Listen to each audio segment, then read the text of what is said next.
કિંજલ, હા શું વિચાર કરે છે? કઈ નહીં, એ જ કે કોઈનો ફોન નહોતો આવ્યો.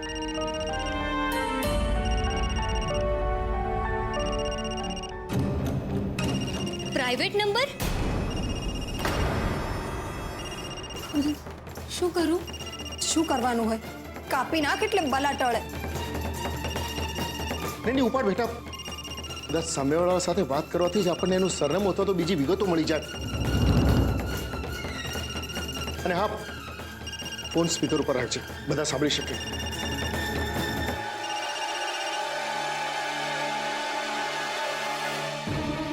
હેલો, કોણ? હેલો કિંજલ, મારી વાત ધ્યાનથી સાંભળજે. સુશાંતને મેં વાત કરતા સાંભળ્યો છે કે એ તને આજે રાત્રે કિડનેપ કરવાના પ્લાનમાં છે.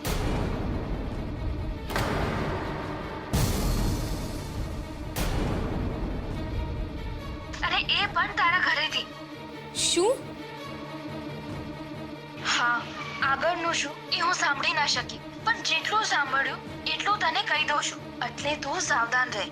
એક મિનિટ, આ બધી વાતથી તને કેવી રીતે ખબર પડી? નહીં, તે કહ્યું કે તે સુશાંતને સાંભળ્યો, પણ તું તો અમદાવાદમાં છે. એનો મતલબ એમ થયો કે સુશાંત પણ અમદાવાદમાં છે ને? બોલ, અરે બોલ ને. જો નિત્યા, જલ્દીથી જવાબ આપ મને. તું ડર નહીં, ચિંતા નહીં કર, અમે તને બચાવી લઈશું. તારો વાળ પણ વાંકો નહીં થાય. બોલ. તમારે મારી ફિકર કરવાની જરૂર નથી. અને પહેલા તો મને એમ કહો કે અમારી બેની વાતમાં વચ્ચે કૂદી પડવા વાળા તમે ત્રીજા છો કોણ? ને કિંજલ, મેં તને ના પાડી હતી ને કે આપણી વચ્ચે જે વાત થાય એ કોઈને કહેવાની નથી. હા, પણ આ તો મારા પપ્પા છે. હલો હલો નિત્ય, હલો. હલો હલો કરવાનું રહેવા દે કિંજલ. નિત્યાએ ફોન કટ કરી નાખ્યો છે. અને તમે સાંભળો, આજે આપણે ઘરમાં રહેવાની જરૂર નથી, એટલે આપોઆપ પેલા સુશાંતનો પ્લાન ફ્લોપ થઈ જશે. બિલકુલ નહીં. આજે કૃષ્ણ જન્મોત્સવ છે. ભગવાન શ્રી કૃષ્ણે આજે જન્મ લીધો તો અધર્મ સામે લડવા માટે. અને આપણે ગભરાઈને આજે જ ભાગી જઈએ? નહીં મીરા, બિલકુલ નહીં. સુશાંતની એટલી હિંમત નથી કે આપણા ઘર સુધી આવી શકે. અને એટલા માટે જ આવા ધમકી ભર્યા પોકળ ફોનો કર્યા કરે છે આપણને.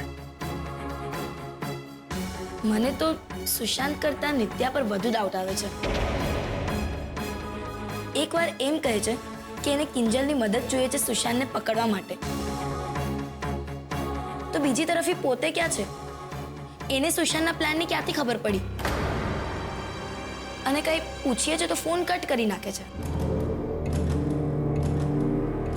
કરેક્ટ. આ બધામાં એક વાત સારી થઈ ગઈ કે ઉત્કર્ષ નિર્દોષ છે. જરાય નહીં. ફોન નિત્યાનો આવ્યો હતો, એક છોકરીનો, છોકરાનો નહીં.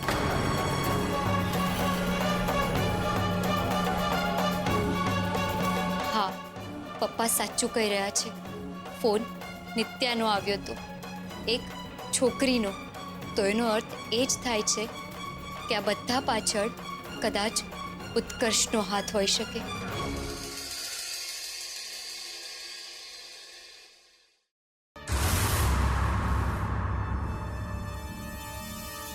ઉત્કર્ષ, અરે અંકલ, તમે? મને કહ્યું હોત તો તું આવી ગયો હોત. કયા મોડે કે તને કે તું આવ, મારે તારું કામ છે? બેટા, તારા સોગન ખાઈને કહું છું, આખી રાત હું સૂઈ નથી શક્યો. આંખું મીચું ને એક જ દ્રશ્ય નજરની સામે આવે. તને ધમકાવતો, તારી ઉલટ તપાસ લેતો પેલો ઇન્સ્પેક્ટર રાણા. જવા દો ને અંકલ. ઇન્સ્પેક્ટર રાણા તો ફક્ત એમની ડ્યુટી કરી રહ્યા હતા. ડ્યુટી નહીં બેટા, ડ્યુટી નહીં. આ બધી પેલા મોહનભાઈની ચાલ છે.